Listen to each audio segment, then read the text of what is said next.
Hello and welcome to a video on trigonometric identities. We're going to be using the Pythagorean identities and definitions of the tangent and cotangent function to simplify some expressions today. So first things first, these are all of the identities that you'll want to have handy in your notebook that we're going to be thinking about throughout all of our examples. So we can see these three identities here, those are the Pythagorean identities. And I know Ms. Adams talked about them in a previous video. They're called the Pythagorean identities because they're all just versions of the Pythagorean theorem that involve sort of one of the acute angles in a right triangle. So they look a little bit different than the traditional Pythagorean theorem. You're thinking like side squared, leg squared plus leg squared equals hypotenuse squared. They look a little bit different than that because they involve the angles, but check out Ms. Adams' previous video for a bunch of information on those. And then we're also going to be using the definition of the tangent and the cotangent function in terms of the sine and the cosine function. So being able, every time we see tangent of theta, to swap that out and replace tangent of theta with sine of theta over cosine of theta, that's going to be useful in doing some of our problems. So let's look at an example here. We want to simplify this expression. So our goal here is to use all of the identities at our disposal. So secant squared theta minus 1. Well, one of our identities says that tan squared theta plus 1 equals secant squared of theta. So the question is, how could we sort of rearrange terms here to create a secant squared theta minus 1? Well, we could take this true statement, subtract 1 from both sides, and we would get that tan squared of theta equals secant squared theta minus 1. And secant squared theta minus 1 is what we see up here in our expression. So what we're going to do is we're going to replace secant squared theta minus 1 with tangent squared theta. And what we're left with, tangent squared of theta divided by tangent squared of theta, that's just 1.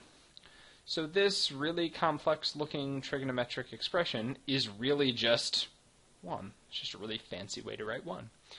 So notice sort of what we're doing here is we're using these Pythagorean identities, but we might have to, rearrange them a little bit by, adding or subtracting the same amount to both sides of our identity here to sort of create sort of a new identity. So like in this example, we had secant squared theta minus 1.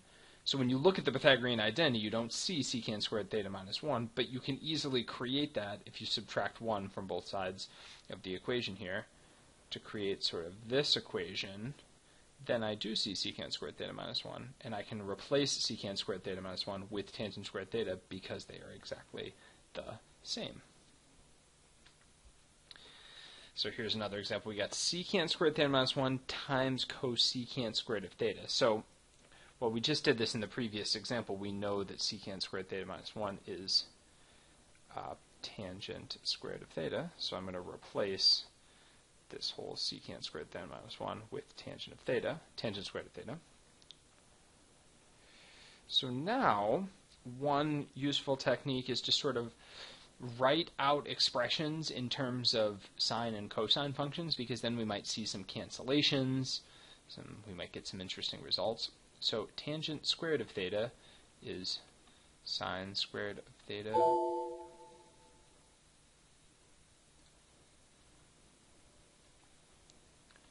over cosine squared of theta. And cosecant squared of theta is 1 divided by sine squared of theta, because the cosecant function is just the reciprocal of the sine function. Then look what happens here. We get a nice, these sine squared thetas cancel out, and we're left with 1 over cosine squared of theta, which is just secant squared of theta. So this expression that we started with, this really complex looking trig expression, is just a fancy way of writing secant squared of theta. Okay, let's look at another example here. So 1 minus sine squared theta. So that kind of looks like one of the Pythagorean identities. One of the Pythagorean identities was cosine squared theta plus sine squared theta equals 1. So how could I manipulate this statement that is always true for all values of theta? How could I see a 1 minus sine squared theta here? Well, I could subtract sine squared theta from both sides of the equation, and then I would be left with cosine squared theta equals 1 minus sine squared theta. So I know that 1 minus sine squared theta is exactly the same as cosine squared theta. So I can substitute, I can replace 1 minus sine squared of theta with cosine squared of theta. I'm multiplying that by secant squared of theta. So remember, sometimes it's useful to rewrite everything in terms of sine and cosine functions. So I'm going to leave the cosine squared theta as is, but replace secant squared of theta with what that is in terms of the cosine function. Secant is the reciprocal of cosine, so secant squared theta is really 1 over cosine squared theta. Oh, but look what happens here. Cosine squared theta times 1 over cosine squared theta, that just equals 1.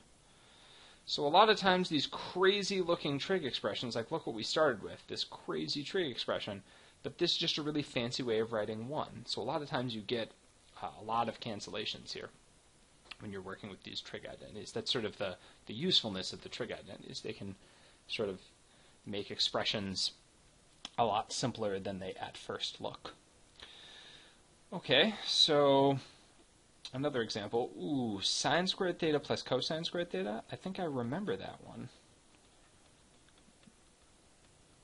That sine squared theta plus cosine squared theta equals 1. That was the sort of the original Pythagorean identity, the first one that Miss Adams talked about in her videos. So I can replace sine squared theta plus cosine squared theta with 1. I'm left with 1 over tangent of theta.